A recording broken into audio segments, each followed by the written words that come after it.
In this session, we take a look at what is satisfaction, belonging and community.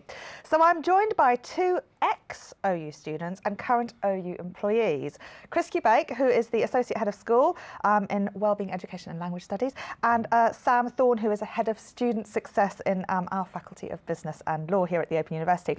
And we're going to explore what research your very own study habits can tell us about the role that community and belonging can play in the whole idea of satisfaction. So, we'd like to know what your thoughts are at home. We've got 3 widgets for you to fill out. They're all multi-choice questions, so just click on the one that applies to you most. When do you first get stuck into something in your own module? So 4 options there. What kind of student are you? And we're going to explain a little bit more about that. And where do you find community with other students? And there are 3 options for those. So click on the one that most applies to you. And of course, you might want to put your points in the chat box as well. So can I ask you both to introduce yourselves and tell us what you've been studying when you were OU students? So, well, I'm Chris Kubake. I'm the Associate Head of School, Learning, Teaching and Innovation in the Faculty of Wells, but specifically in the School of Health, Wellbeing and Social Care. But before I came to the School of Health, Wellbeing and Social Care, I'd studied some Open University modules, 2 modules in educational technology. And when I spoke to Sam about it, I found that we had very, very different approaches to studying. Sometimes. And what did you study, Sam? I've done 7 modules at the OU, so I've done a couple of psychology modules, which I'm sure you'll know very well, some online and distance education modules, and most recently creative writing. I've also done a free short course only in the last week or so on personal finance, belatedly getting to grips with my whole money situation. Yeah. Or lack of. Yeah, exactly. No, some really good quick courses. All right, so before we start talking about the types of students that you were, I wonder if we can sort of start broadly with this idea about the relationship between satisfaction and community, because it's something we've been talking about today, partly because of this National Student Survey, and we've covered many areas about the institution and belonging, but we're sort of looking at it really from a personal perspective at the moment. So what are your thoughts on this, both personally and professionally? So professionally, satisfaction is a very broad concept. It's made up of a whole lot of components. So students will be quite keen to tell us about things like, is the module materials interesting? Is it up to date? Is the workload manageable? Is the assessment appropriate? Running alongside that, or as part of that, we're also there are things that we would call the building blocks of community, and they're related to satisfaction too, such as, do you have an opportunity to interact with other students? Can you get to tutorials? What about your tutor? Your tutor a pleasant person? Is your tutor responsive? So these are the things that community is built upon. Now, the National Student Survey specifically asks about community. In fact, it has a question, do you have a sense, something like, do you have a sense of community with other students? And so we directly measure that as a measure of satisfaction. And responses to that are quite broad. They vary from module to module and qualification to qualification. And how would you answer that when you were a student? Did you feel like you were doing it on your own, or did you feel like you were part of this community of everyone else sitting at 3 in the morning, or weeks beforehand doing a TMA? So when I was doing Open University modules, I was completely embedded in that community, and I got a lot out of it. When I was a PhD student, I didn't do a single thing with the community. So different programs of studies, different situations. What about you, Sam? I'm similar. Sort of when I was on modules, I very much felt part of a module-wide community, but I think probably more. I think what's more noticeable is your tutor group community. You definitely feel part of a tutor group community, and the tutor has an important role in that community and kind of helping the communications within that community. Some modules will design in a lot of activities that you're doing with your tutor group, so you've got lots of reasons to be interacting with the rest of your tutor group. Others are a bit more, there'll be more sort of reading or watching, less interaction with the community, and I'm quite happy on both sorts of modules actually. But this is really interesting because many modules, I mean, you mentioned you were just doing a very short course, but many modules are 9 months. So we've got all these different sort of notions of groups you can belong to. So if you're in a group for 9 months and not then in a group for 3 months while you're sort of having a break between modules, how might that then leave students feeling? And is that sense of community then very linked, I guess, to what you're actually studying? I think, so looking at the sort of feedback from student consultation, and I think there was a recent consultation where students were actually asked, what do you understand by learning community in inverted commas? A lot of those responses tended to suggest that students associated community most with modules and tutor groups, interacting on forums, interacting on tutorials. But for some students, it is important also to have those other opportunities for community when they're not on a module. And even when they are studying a module, you know, there might be other societies or networks that they want to get involved with. Whereas other students, I think, are quite happy do the end of module assessment at the end of May, June, and then just have a complete break for 2 or 3 months. So I think we need to be able to cater for both types of students. It would be a mistake to think that that the sole foundation of the community are module forums or even OU websites. So a module might end, students may well go off to USA forums or other places, but as soon as a module opens, students form Facebook groups. They form, I was at a day school in Manchester a while ago, by lunchtime they're exchanging numbers to set up a WhatsApp group. If you look on Instagram, it's probably the best place to get a buzz from being an OU student, on Instagram. And so all these things intertwine with our lives in different ways. So there are different locations for communities and different groups that we're identifying with. So if we're belonging to a community, that's a really complex thing. We belong to lots of different things. And I guess from being in health and social care, Chris, you know this whole importance that relationships have in terms of holding people in a specific situation. And there has been research that shows that, you know, relationships and belonging do really, really matter to students. As Liz mentioned earlier, much of that research has been done in traditional brick universities, so it is quite different.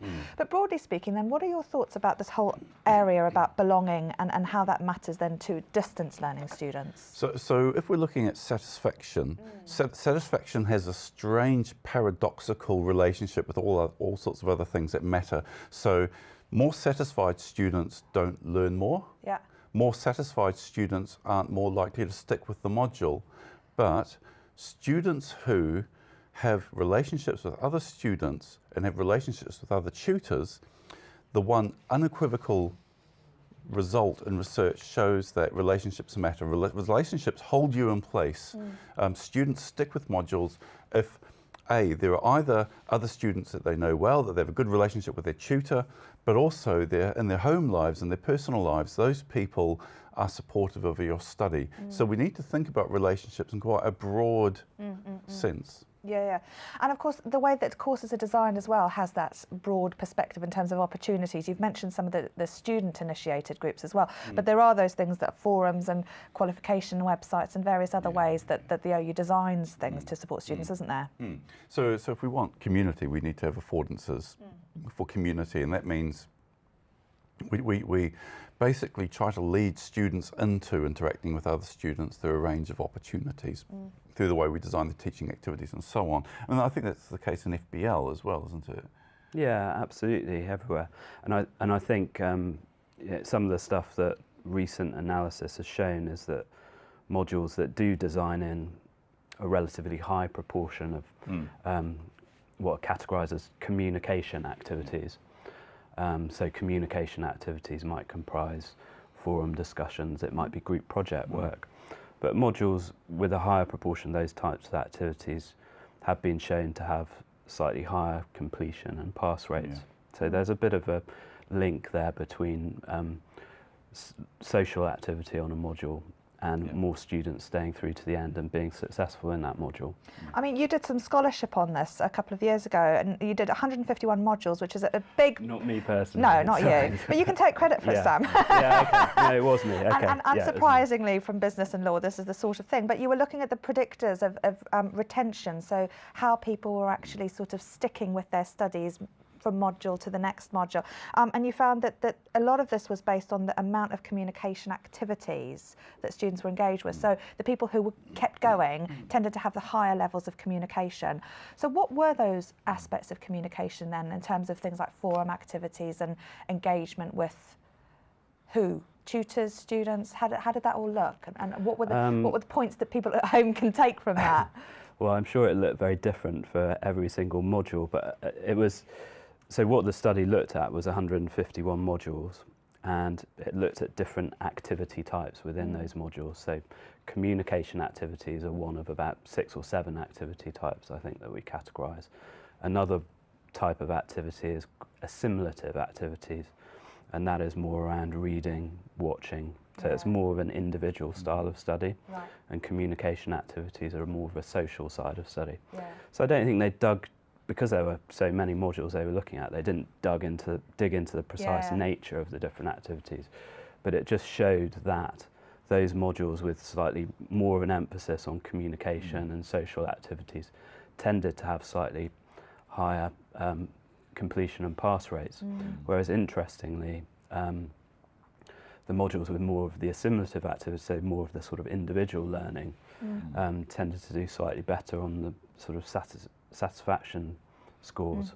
So sometimes there's a bit of tension there between the community aspect of modules, whereas I think if you're looking long term, definitely for a student to go all the way through a degree, which can sometimes be 7 or more years, it's definitely important to have that, for them to be satisfied and feeling like they belong to the OU community. It's very interesting, and you can see how sort of research like that could be helped with the way that the OU designs modules, and we include those. But not all modules have the same level of communication activities. Some do, some don't. So I'd like to sort of talk then about this emphasis, I guess, on student-initiated communication, of which students can do a lot of, and the OU's responsibility as an organisation to structure stuff. Because I know, you know, in my module, for example, we have lots of activities, and some students might not want to go and talk about where they live or whether or not they relate to this, that, and all the other. They might if they know that they might do better, but equally, you know, students could go and talk about these things elsewhere. So where is the sort of emphasis in terms of the learning design that the OU provides for students, and students' opportunity to do stuff if, for example, there's less opportunity to talk to each other?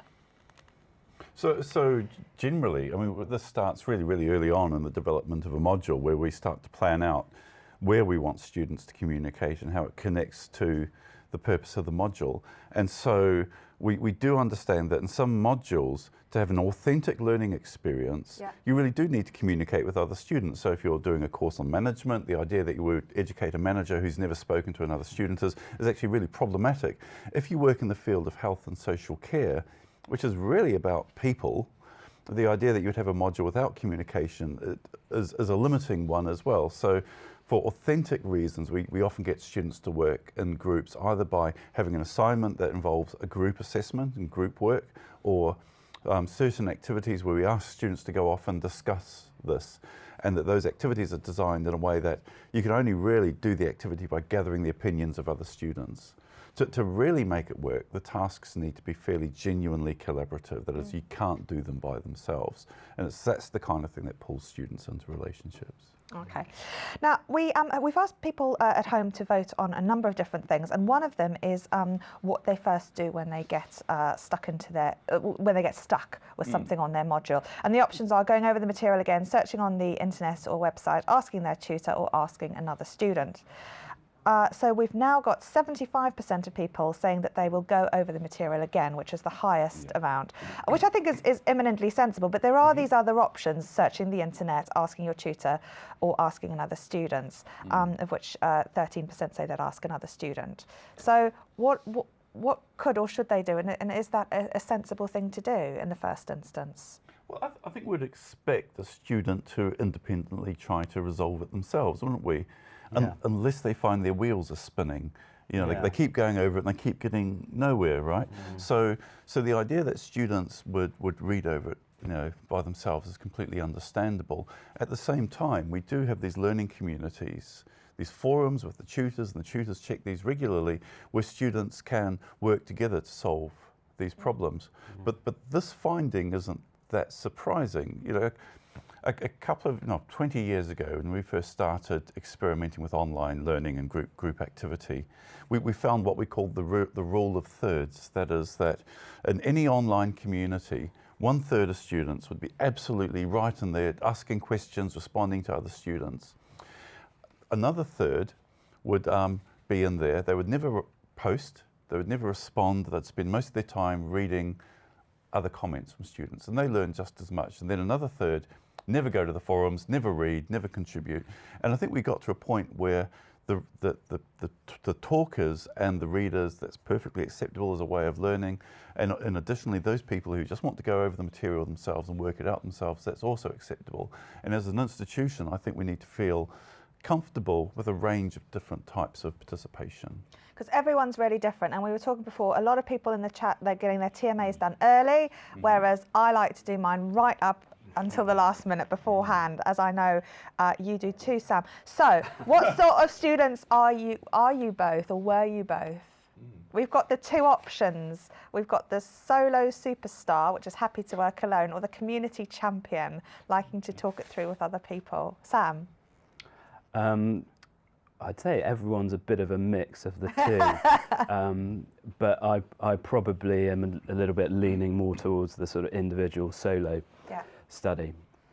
But that said, the creative writing course I mentioned recently, the forum interaction, posting your work, having other people look at it, comment on it, and then being able to comment on other people's works as well, and figure out what you like about it, what you don't like. For a subject like creative writing, which is very subjective and interpretative, that was absolutely invaluable, that kind of opportunity to interact with your peers in developing your work. And it sounds like you're being very selective about when you're using sort of dialogue with other people and for what purpose. It sounds like you've got quite a clear idea, maybe deep down, but about what you're using it for. Well, I think what we all need to recognise is that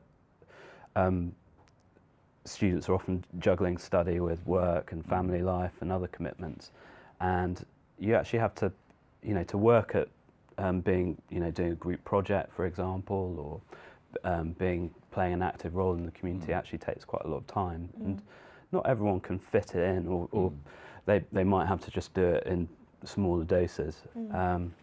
So I think I'm kind of like that. I don't have that much time for study, so I have to sort of ration what I spend my time on in different ways. Assessment, I think, for almost all students is going to take priority over everything else. But after that, you're sort of getting through the materials and the activities.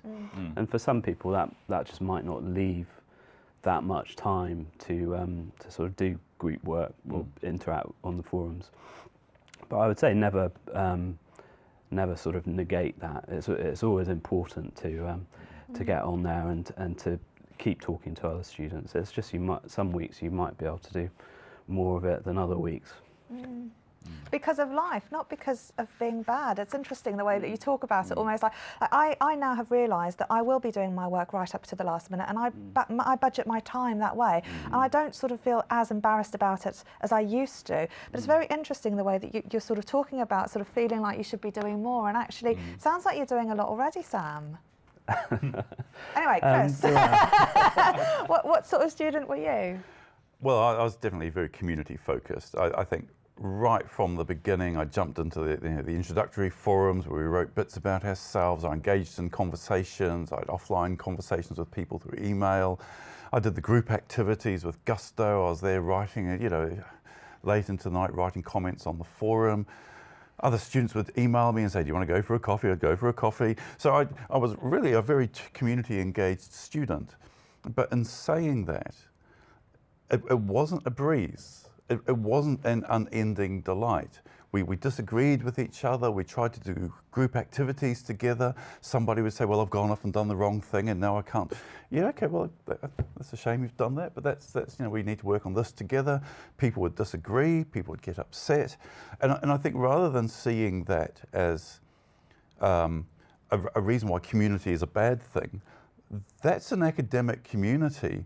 That's what academics do. They try to work together and they disagree about the nature of the task. And so when I came to see that as simply, okay, well, people working together will have their spats, that's okay. Of course, it was all different when I was a PhD student, but when I was studying modules, it was very much into the community element. Okay. Well, people at home tend to be more solo superstars. At the last count, we had 63% who said that they were working alone, which I guess is unsurprising for a distance learning provider, where ultimately, I mean, one of the things that somebody said to me the other week was that if you don't read the material, and I know this sounds so blatant, you won't understand it, it won't go in. You can sort of sit in a lecture and you can sort of, through osmosis, get a vague gist of something, or you might recall something, but if you do not read that book, it's not going to be read to you. Yeah, that's true. Interesting, it's 63%, because you remember what I said about the rule of threes? Yeah, we So don't give 3 options. Well, no, but in terms of that, but in terms of the rule of threes, 1/3 are on the communities, the other 63% are reading, possibly having a look at the forums, but not responding. So it does hold up. Yeah, no, exactly.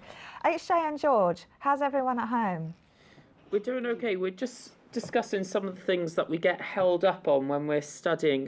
Katie has just said when she sees maths, that's it. She's had enough. She gets a bit stuck. And I felt exactly the same. I remember there was one thing that I was working on in my module and I just got stuck on and I just didn't want to look at it. And then, like Katie said, I got someone else to explain it to me and I just clicked. And sometimes just having someone else to talk to, even if it's on the forums or another student in tutorials, can just help you. Actually, this is quite straightforward. I was just not thinking about it in quite the right way. But a lot of people are saying that they seem to procrastinate, or sometimes they just read the forums as well, just to see what's going on. And actually, it's quite reassuring to know a lot of people have the same questions or are in the same place with certain things as well. I think as well as with students, they almost disassociate themselves in a way of, I am a client and the OU is a business. I have a client-business relationship. It's not something where I can personally go to ask for help. And I'm sure when I'm speaking to students, they're almost afraid to ask for help because they're afraid of crossing a border. And I think that's what I see is a lot of time is they get, when we were saying earlier about when they come to the TMA dates and things like that, it's then almost the situation is forcing them to contact us. And I think sometimes that's what students are afraid of, is crossing this border so that they can actually talk to the tutor when they should be talking to their tutor, you know? Yeah. But why?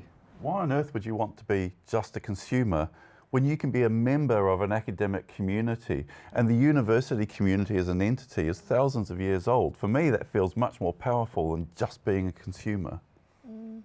I think it's challenging though, because you can sort of see both sides of the coin, and that sometimes if you're very time poor, you're trying to get something done, you're trying to learn something, maybe something very theoretical or complicated that you don't need or want to talk to about other people. Like, I mean, Sam, you've just had such a whole range of experiences, of examples of things that you've done on your own or in a group, and you're very mindful of when it's appropriate to do that and when it isn't. But I think, you know, that point you make, Chris, as well, is that there is that potential there if you want to, but equally, sometimes people are just trying to juggle so many balls, and it's really, really hard, like George has said, you know? Yeah, absolutely. Yeah.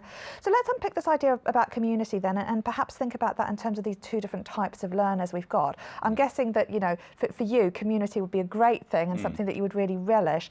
But how do we sort of understand and conceptualise that term community, in particular in relationship to this idea of satisfaction? I think you're better on this than me.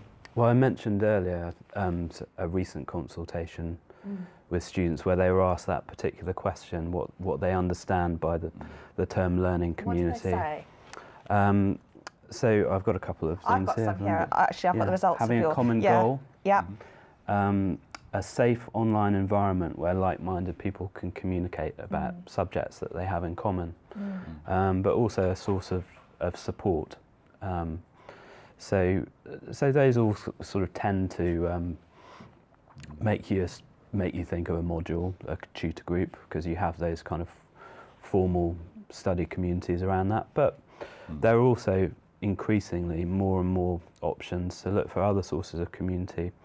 So I mean, Chris has talked about some of the different communities you can find through social media. I think this Student Hub Live, actually, these events are another example of finding community outside modules. And then OU Students Association, there's plenty of societies and groups that you can join there. And I have to put in a quick plug for a couple of our business and law communities as well. Yeah. We've got an well-established law society, and then some of our students have also recently set up a business associate society as well, which I think has got about 500 members or something after only a year. So, Good idea. yeah. Brilliant. Yeah, no, they're great sources of support. And they do really, really good events. I know the Law Society are excellent. So, Chris, in terms of then these sort of informal aspects, you have asked students about their views of studying community. And what were the top 3 sort of things that students spoke about then? So sitting in the top 3 of basically when there was a consultation that was carried out when we asked students about things that they liked or valued most about the Open University. Strangely or surprisingly, one of the top 3 was developing relationships with other students and talking with real delight. I've got friends who are the same age as my children, for example. Obviously not very young children, but my children in their 20s, for example. So they just like having relationships. The other thing that we've found is important to students is there are a number of students who just say, well, I learn in groups. I find it useful to have a place where I can discuss things and ask questions and answers. I was at a student consultation in Manchester on Saturday, and that came through loud and clear as well. But the last thing is a point I made earlier, which is in some subjects, authentic learning involves interacting and communicating with other people. So whether it's management communication or health and social care, sort of leadership and negotiation. So really, there's some topics that you can't really get to grips with unless you communicate with others. And I guess for some people, they don't want necessarily to be in some of those groups then, Sam. Or to be in them as much, or I think they might want to have some more of an agency over the extent to which they get involved in different groups. And on some modules, it's kind of designed into the module, so students might feel that it's kind of they have to do it, and it's not on their terms. But I'd go along with Chris. I mean, there are certain subject areas, certain skills that you want to be developing through OU study where group work is absolutely essential. There's no two ways about it. Because sometimes people can feel sometimes you have these collaborative activities and people can feel a bit stressed about having to do group work and things. In particular, if you feel like you might be holding the group up if you're responding at the last minute or you're not quite sure about how it all works. Yeah. Have you had experience of doing those sorts of group tasks? Yeah, absolutely. There's a module I did, it was an online and distance education module where there was a group project, and it was a big piece of work. It was a 6-week project, I think, and our tutor group was split into 2, and each group had to design an 8-week course on an educational theme and develop a website to house it on. So as that sounds, it was a big piece of work. Probably had to spend 30, 40 hours on it. Lots of group meetings, quite tricky initially to set it up because it was quite an open-ended task. Even figuring out what's the best way of communicating. The forum didn't really work for it. The Adobe Connect didn't particularly work for it, so we ended up using Google Hangouts and setting up our own Google Messages just to create an efficient way of communicating. And our tutor said at the beginning of it, it'll probably be the toughest assignment you do on this course, and you might find it quite stressful at times. And did you? Yeah, because it was quite hard work. I didn't have much time. You sort of you have to give up a little bit of flexibility and independence over when you're working. If 5 of you are going to meet, you have to choose a time, and it did has everyone contribute? How did that go? Well, I think similarly to what students say more widely in these kind of group projects, some people will contribute a lot, some will contribute a little, and there'll be sometimes a couple of students who don't get involved. And I think in those scenarios, some students get a bit stressed by the fact that they're kind of covering for other students in a way. I didn't particularly, that happened on the projects as well, but I didn't feel particularly that way, but it did create a bit more work for 2 or 3 of us who were being more active. Yeah. But I'd say overall it was a really worthwhile learning experience. The tutor was right. Out of the 40 odd assignments Yeah. I've done at the OU, it's probably one of the 2 or 3 that really sticks out and that I got a lot from. But at the time I was doing it, you know, there were times when it was a bit stressful. And It sounds really tough with having to carry a lot of those things, and I know that you didn't do particularly well on that assignment either from what we were talking about earlier. So therein lies the point. If this is one of the most memorable things and you seem very satisfied having achieved it, what does that then mean about this link between learning and satisfaction and achievement? Well, yeah, I think reflecting on it, I thought, you know, we might be talking about 2 slightly different things. So satisfaction with the learning experience itself while you're having it, while you're in the middle of it, and a more reflective sort of satisfaction that you might have after you've had that learning experience. And I felt that way about that particular project. There were times when I was doing it, I was thinking, I'm not sure I'm particularly enjoying this, and also I think it could have been a bit tighter in its design so that we weren't so all at sea at the beginning of it. But then, as I said, at the end of it, I really felt that it was a completely worthwhile experience. So I had slightly different experiences of satisfaction during it and with the outcomes that came out of it. Yeah. And if you're watching and you've got collaborative activities, the one that Sam's been talking on is a very specific postgraduate one as well. So it's very unlikely that you'd have an experience like poor Sam has had. But we asked you earlier where you found community, and we gave you 3 options: the module forum, social media, and direct messaging. So we've been talking a lot about that. Most of you, 67% at the last count, have said that you find community with other students on the module forums, which is very, very interesting. And I know that a lot of students do rely on the module forums a lot, in particular when they're a big group, you know, right at the beginning of a module. And we're nearly out of time here, but I wonder if we can just sort of touch on that aspect then of where people find community. So that's it's unsurprising that many people focus on the module, and Open University students in particular are very module website focused. But I've found that in the years that I was teaching with online with students, we'd open the welcome forum, and within half a day a student would say, right, I've set up a Facebook group. And that's a little bit like, you know, you're holding a party and everyone says, right, let's go down the pub. So students would pour into the Facebook groups. Students would also start to set up WhatsApp groups and various other things. And Facebook groups too are a student specific and often a student only source of community.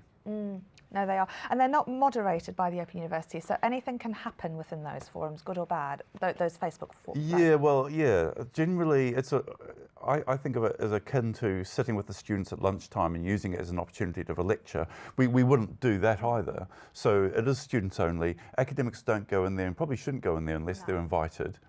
But not everything can go in them. So, for example, if students are sharing their completed assignments with tutor comments on those assignments, that's something they really should be very careful of. That may open the door to plagiarism, and as the Open University has particular regulations around not sharing your completed assignments or not sharing tutor comments. So not everything goes there. No, absolutely. And it's very important to be mindful of those spaces, because if you do share work that's then taken on by somebody else, then you can get in trouble for that as well. Okay, so I wanted to sort of end by asking about this community and belonging then, because you started saying at the beginning, Chris, that you weren't sure that they were the same thing. So where are we at now, having come full circle, talking about all these various sorts of ways that people can connect? So I'll give you an example. Often, even with academics, you would find them at a conference and they write an absolutely stunning academic paper, and then you have coffee with them and they say, well, you know, I'm not really an academic. You know, I'm really more of a, you know, occupational therapist or something else. And in the same way, students can participate in a community. They can achieve its goals. They work towards its goals. They can do all the right things in the community, you know, communicate according to its rules. But they may not identify with that community.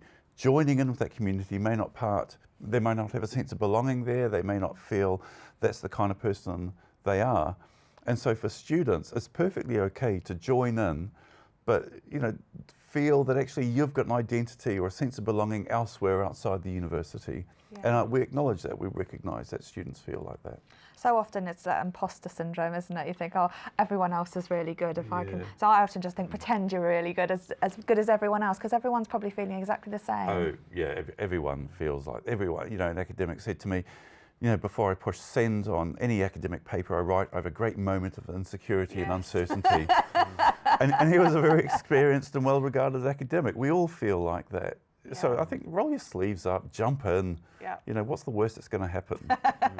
Okay, so ending then, what are some of the things that people can do if they want to build a sense of belonging? What are some of the tips we can leave people with today? Well, I think one of the things we can do is, on one hand, wear it lightly, recognise that your identity might be elsewhere, but continue to join in. The other thing is that there's actually a range of different spaces you can participate in. Maybe the Facebook group is a place where you feel you identify with. Maybe you're a very task-focused module forum person. Maybe you want to have an expansive identity and get engaged in the USA sites, so you see yourself aligned with that. Or maybe even more expansive and join in with the Open University forums and other sites for that. Twitter is a great place to interact, or maybe you're a bit like me, a bit of an introvert, and you like the one-to-one WhatsApp groups or those small groups. So I think you can find a sense of belonging by engaging in a diverse range of spaces. And what about assessment? Because that's something that I think really does bring people together, doesn't it? Well, yeah, I mean, the group project I mentioned was very much, it was an assessment-driven project, and so we had to do it, and it was a very good bonding experience as well. You know, the 5, 6, 7 of us who were involved, you know, after 6 weeks of working quite intensively together, I think we learned quite a lot about team working and communication that you wouldn't necessarily get from your work life, because it was a sort of almost like an alien situation where you're just given a topic and you're put together with people that you don't know very well, and you have to sort of find a way to work together to achieve that common goal. So. And it's good to do well, but it's also okay not to, and it's not the be all and end all. So yeah. Well, Chris and Sam, thank you so much for sharing your thoughts on that. It's been really, really interesting. I want to just end by going to HJ and George and seeing how everyone is at home. Yeah, well, we're doing really well in the chat. We're just having a look about the good things about the OU are the lots of different formats that you can engage with. So if you're not too keen on face-to-face, you have the module forums, you can go on Facebook groups, or you can just listen in. If you go on things like our online tutorials as well, you don't have to specifically join in or be heard. And the great thing is as well is we have actually had Katie's pictures come in. So we've had a picture of Lacey and Sky, which we were very pleased to see. We got them in just at the last minute, so they sent them in. But we were talking earlier about all our hordes of study buddies that we get to join us on our laptops and computers, and I'm not sure if we can take them to our tutorials as well, although they would be good company. But we've been having a great chat with everyone. As always, if there's anything that you think we've missed or you think of later, just email us studenthub@open.ac.uk, and we'd love to get back to you. I know there's some emails there waiting for us, and we'll ready to get back to you. But yeah, we've had a good chat with everyone, and I think we picked up a lot as well. I think as well with what you were saying there, Chris, about the diversity of access points we've got is great, but you said leap in, and I think that's the thing that holds people back. They're afraid to. They'll take a certain step, but they can walk away from it, and that sometimes when you're engaged in a normal chat, a normal talking face-to-face chat, you can't just walk away from that, whereas online you kind of can. And I think that's where sometimes students are afraid to take that step forward and actually jump in, is because they know they can walk away, and sometimes that's the easier option. And and that's where I think sometimes the students that I speak to maybe just need to let go of that conception, because we all know about conceptions is they can be popular, and it's sometimes trying to shed that and shake that off to actually then say, right, okay, well, I do want to commit, and I do want to help, and I do want to be part of the community, and here's how I'm doing it. Brilliant. Profound thoughts from George to end today's programme, so thank you very much. I think you're absolutely right, and if that's you, give it a go. You know, people will respond, and often it's really reassuring to know that somebody else has got the same question, concerns or thoughts as you had. Well, it's been a really, really interesting programme today. We're going to be back this afternoon actually to talk about belonging and various other aspects of research from the Faculty of Arts and Social Sciences. So from 1 till 3 we have a packed programme all about research that you can look at on the website. Also this week we've got a Adobe Connect workshop in the evening about what's not working, so that's a great reflective session if you'd like to come along to that. Get your free ticket from the Student Hub Live website. There's a feedback form on the website, so we'd love to know what you thought of today's programme, and if you've got any ideas about things to include in future, we'd love to hear from you either there or by emailing us. Thank you for watching. Thank you to all my guests today for being part of this programme, and we will see you at another event very soon. Bye for now.